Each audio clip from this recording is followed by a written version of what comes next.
ஹல்லேலூயா. விசுவாசத்திலிருந்து விழுந்து விடக்கூடாது. கிருபையிலிருந்து நீங்கள் விழுந்து விடக்கூடாது. கர்த்தர் கண்டிப்பாக சகாயம் செய்வார். கொஞ்சம் தூரத்தில் ஒத்தாசை தரும் பர்வதத்திலிருந்து கர்த்தர் உங்களுக்காக கரங்களை நீட்டுவார். கடைசி நாட்கள் இப்படி சொன்னார் ஆண்டவர் இயேசு கிறிஸ்து 24ஆம் அதிகாரம் மத்தேயு சுவிசேஷம் 11ஆம் வசனத்தின் கீழே இப்படி சொன்னார், கடைசி நாட்களில் கள்ள தீர்க்கதரிசிகள் எழுந்து நிறைய பேரை வஞ்சித்து போவார்கள், ஆனால் கடைசி வரைக்கும் நிலை நிற்பவன் எவனோ அவனே ரட்சிக்கப்படுவான்.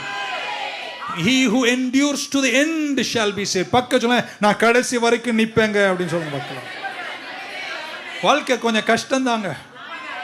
ஒருத்தர் இப்படி ஜெபம் பண்ணார், என்ன அப்படியே பரலோகம் கொண்டு போயிடுங்கப்பான். அதுக்கு நீ பிறக்காமே இருந்திருக்கலாம், பிறந்தவொன்னு செத்துருக்கலாம், அப்படியே பரலோகம் போயிடலாம். பாருங்க, பூமியில வளர்ந்தா எல்கேஜி தாண்டணும், யூகேஜி முடிச்சு ஃபர்ஸ்ட் ஸ்டாண்டர்ட் போகணும்.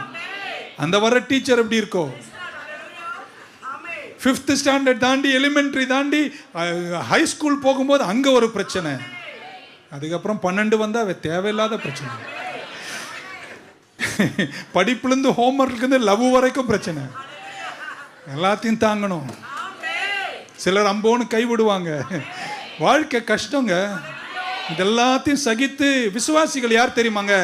இந்த துன்பங்கள் துயரங்கள்லாம் வந்தபோது உடையாமல் நிற்கிறவர்கள்.